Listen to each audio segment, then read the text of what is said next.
everyone loves a contest.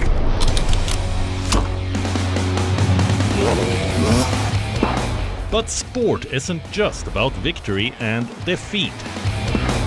When the GOATs in sport speak, you hear it first on WION. You have to play good cricket over a period of time. I should push myself right out of the damn tournament. We go beyond the stats. Our stories are quoted the world over. At WION, sport is part of our DNA. Come, join us on this journey. Weekdays 6:30 p.m. IST, 1 p.m. GMT.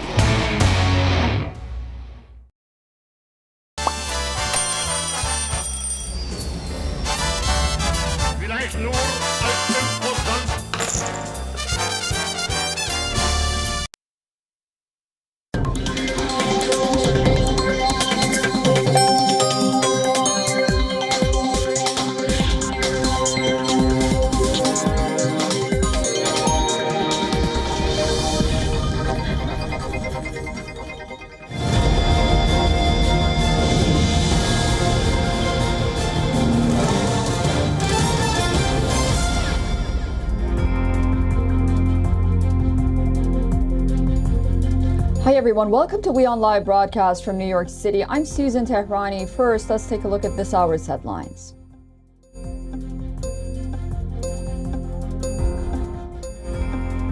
Israeli Prime Minister Benjamin Netanyahu faces growing strains on his divided coalition after an angry standoff with Washington worsened disagreements over proposals to draft ultra-Orthodox Jews into the military.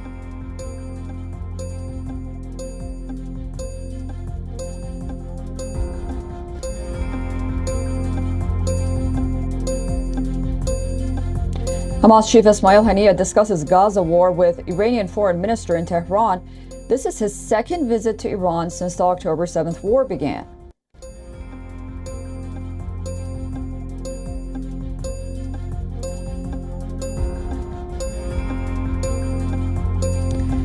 U.S. Transport Secretary says that an active rescue operation continues in Baltimore.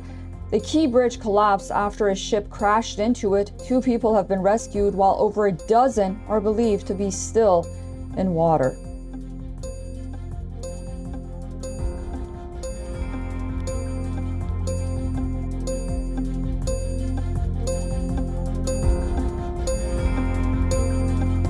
Five Chinese nationals and 1 local have been killed in an explosion when an attacker rams an explosive-laden vehicle into convoy Chinese engineers in Pakistan's Khyber Pakhtunkhwa province.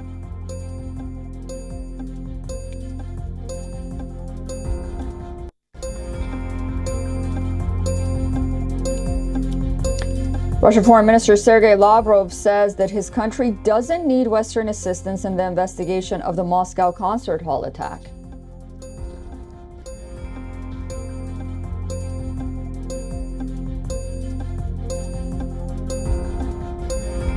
WikiLeaks Julian Assange can continue his fight against extradition to the U.S. after the High Court in London rules he should be allowed to appeal against it unless the U.S. promises he will not face the death penalty.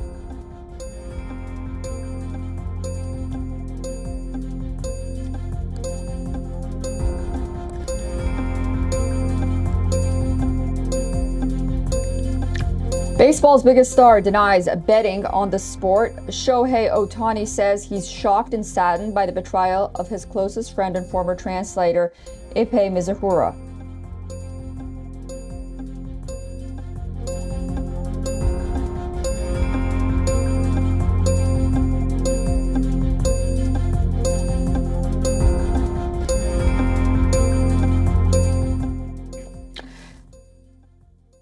It's safe to say that the rift is widening between Israel and the United States after the 5-month-long Israel-Hamas war.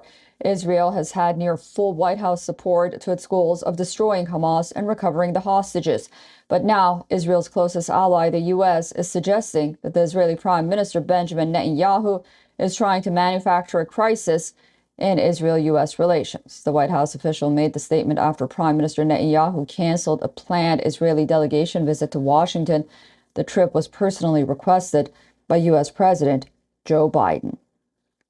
who was hoping to offer a constructive approach to Israel's operations in Rafah. The Israeli prime minister had earlier threatened to pull out the delegation if the U.S. did not veto the United Nations Security Council resolution calling for an immediate ceasefire in Gaza without condemning the October 7th attacks. When the U.S. abstained from the vote, allowing the resolution to pass, the Israeli prime minister followed through, canceling the meetings between Israeli and U.S. officials. We're kind of perplexed by this. A couple of points that need to be stated and, in fact, restated. Number one, it's a non-binding resolution, so there's no impact at all on Israel and Israel's ability to continue to go after Hamas. Number two, as I said in my opening statement, it does not represent a change at all in our policy. It's very consistent with everything that we've been saying we want to get done here. The public breakoff of the in-person talks marked a strong illustration of what has become an increasingly fraught dynamic between Israel and its top backer. The incident is the lowest point so far in the ever-deepening rift between Biden and Netanyahu. Moreover, the White House expressed disappointment over the Israeli prime minister's remark the U.S. was seeking to discuss Israel's planned invasion of Rafah, where nearly 1.5 million Palestinians are currently crammed and struggling to survive with severely limited access to shelter, food, hygiene, and medicine. According to the White House National Security Communications Advisor John Kirby, the Biden administration will still have opportunities to present its alternatives to a major Rafah offensive. In meetings with visiting Israeli Defense Minister Yoav Gallant, even though this will not be an alternative to the interagency gathering it was hoping to hold with other top Netanyahu aides later this week. All right, for more on this, we are being joined by Mr. Jacob Oladort from Washington, D.C. He is Director of Research at GINSAW's Gemunder Center for Defense and Strategy. Thank you so much for joining us on WION, and welcome back. So, the Wall Street Journal's opinion page started by saying that in his State of the Union address, President Biden promised to bring all hostages home and would not rest until their loved ones, the family's loved ones, are home. The U.S. veto basically signaled that President Biden did not follow through with that promise. What are your thoughts on that? Well, thank you, Susan, for having me on. First off, it's not a veto. It was an abstention, which is symbolic in its own right. I do want to return to the resolution itself. Right. You noted it doesn't mention October 7th, which is obviously a glaring omission given the horrific attacks of that day and the fact that families continue to mourn and reel from it. And, the other part, the reason for the lack of U.S. support is that it doesn't mention Hamas and doesn't condemn Hamas there. But the third, and this is really Israel's demand, it doesn't, yes, it calls for an immediate release of hostages. Yes, it calls for a ceasefire, but it doesn't make the release of hostages a condition for a ceasefire, which is Israel's key objective here. And it's noteworthy, I think, that on the very same day, Hamas actually rejected a U.S. brokered proposal to which Israel had agreed of releasing hundreds, by some counts, 700 Palestinian prisoners, many serving life sentences for murder of Israelis, in return for just 40 of the remaining 134 hostages. That's less than a third of the hostages, who are, by the way, innocent civilians.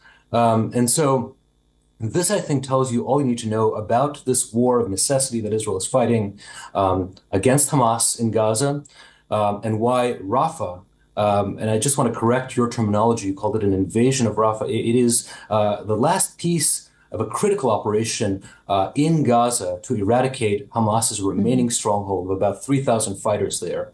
It's important, and it will have significant impact, benefit, in fact, for the Gazan people themselves, who've been living under the yoke of this perverse and evil regime for about 2 decades. So yeah, I think that's very important context as well for what's happening.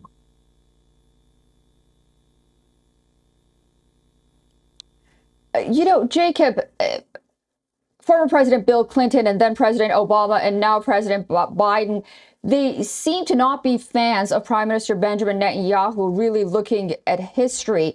What does this mean for U.S. Israeli relations moving forward? And are America's allies elsewhere watching this carefully? Look, I think Israel is a democracy. It has the right, like every democracy, to choose its leadership. That's not for us to say or weigh in on. And certainly, there are differences. And as you noted, there was planning to be conversations, or still will be conversations, about Rafah to address some of those differences in policy. But I think that does not change the fact that this is a strong and enduring friendship between two close partners, the United States and Israel. And so I think that there's a lot that's missing kind of in this focus on maybe the personalities piece. Very interesting. And some are saying that President Biden's politics right now regarding Israel are all local with the upcoming elections coming up. So, we'll be watching very closely. Thank you so much for joining us on WION this morning, Jacob Oladort, and I look forward to speaking to you again very soon. Thank you, Susan. The world was shocked when 4 gunmen carried out a terror attack in the heart of Russia. The terror attack in Moscow has been claimed by the Islamic State, but Russia seeks answers. Who were the perpetrators and organizers of this deadly attack? Russian Foreign Minister Sergei Lavrov says that Russia doesn't need Western assistance in their investigation. Our next report has all the details.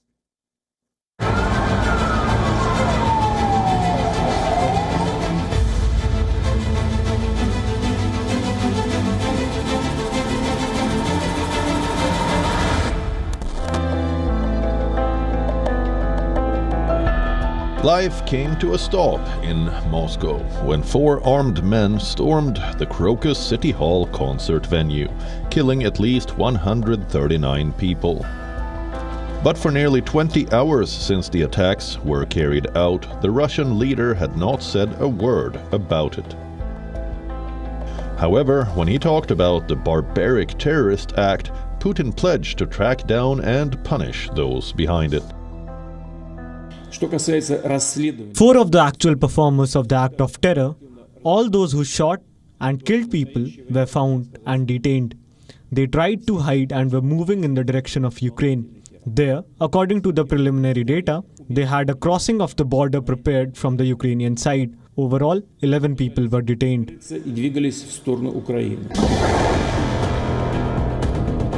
The 4 gunmen have been identified as citizens of Tajikistan. But Russia seeks answers. Who were the perpetrators? Who were the organizers? This atrocity may be only a link in a whole series of attempts by those who since 2014 have been fighting against our country with the hands of the neo-Nazi Kiev regime. The Nazis, as it is well known, never disdain to use the most dirty and inhumane means to achieve their goals. Especially today, when their much-touted counter-offensive completely failed. Ukraine has rejected the charge that it was behind the attack. So, who was responsible? Several hours after the attacks were claimed by the Islamic State terror group. But despite that, Russian authorities have not commented on the terror group's claim. Interestingly, it comes at least 2 weeks after the US warned of a potential attack targeting large gatherings in Moscow. So, did Russia ignore the US warning? Russian officials say that the US intelligence lacked specific detail. Questions swirl over Russia's powerful security agencies, how they failed to thwart the massacre despite public and private warnings by the US's intelligence apparatus. Kremlin says that a thorough probe is underway as it seeks to unravel the mystery regarding who were the actual perpetrators and organizers of one of the most deadly terror attack on Russia. Bureau Report, WION, World is One.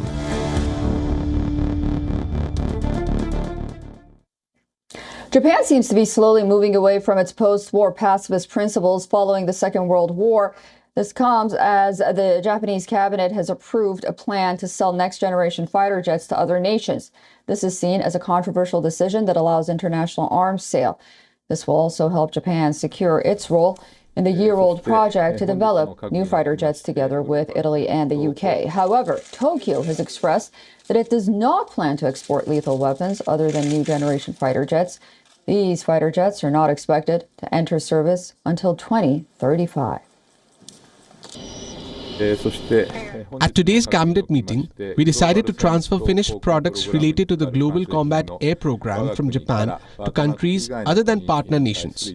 Additionally, a decision was made at a meeting of 9 ministers of the National Security Council regarding a partial revision of the operational guidelines for the 3 principles for transfer of defense equipment.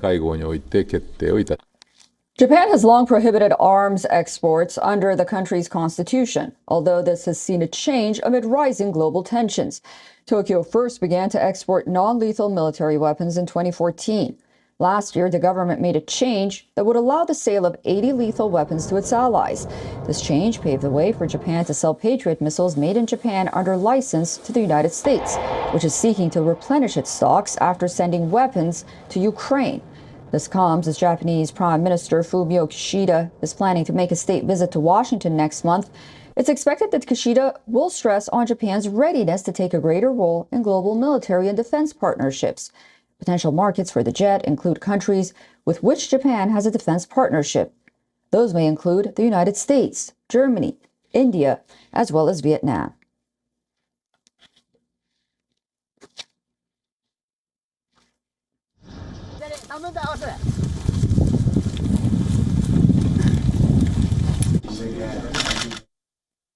Absolutely horrible news to wake up to here in the United States. A major bridge in the American city of Baltimore has collapsed after it was hit by a large cargo ship.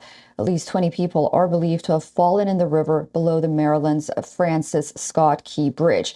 The nearly 3-kilometer-long bridge collapsed and fell into the Patapsco River. Emergency personnel are on the scene, and search and rescue efforts are underway.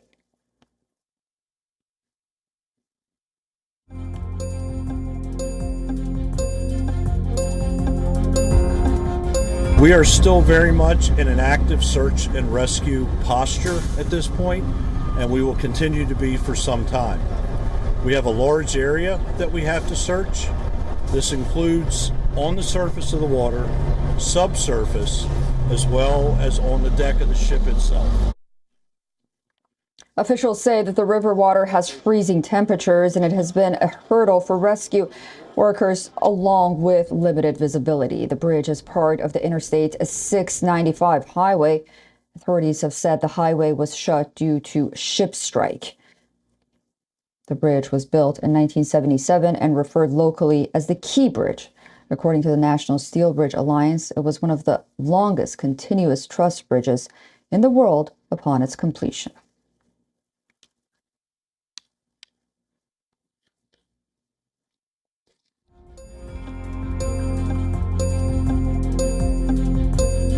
All right, here's some interesting news. A Texas man unsatisfied with both Donald Trump and Joe Biden has changed his name literally to anybody else. But there's more to this bizarre story. The Texan, literally anybody else, has announced that he's running for U.S. president for the 2024 election. The 35-year-old, formerly known as Dustin Ebby, is a U.S. Army veteran and 7th grade math teacher in Dallas, Texas. He has even acquired a Texas driver's license to prove his uncanny name change. However, the presidential election will not be a joke for Mr.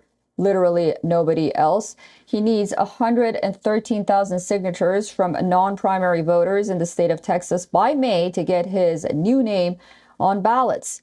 Since that is unlikely, he's campaigning to get people to write in his name. According to the latest presidential candidate, literally anybody else isn't a person. It's a rally cry. He has already filed with the Federal Election Commission. He further said that he's not delusional and understands garnering enough signatures to appear on ballots will be very challenging.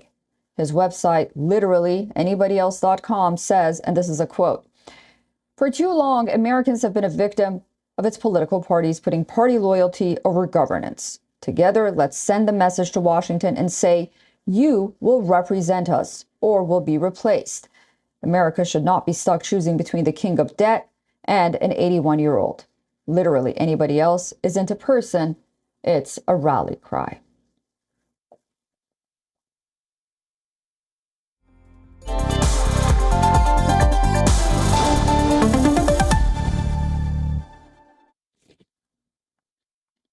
Boeing is undergoing a significant leadership change. CEO David Calhoun has stepped down.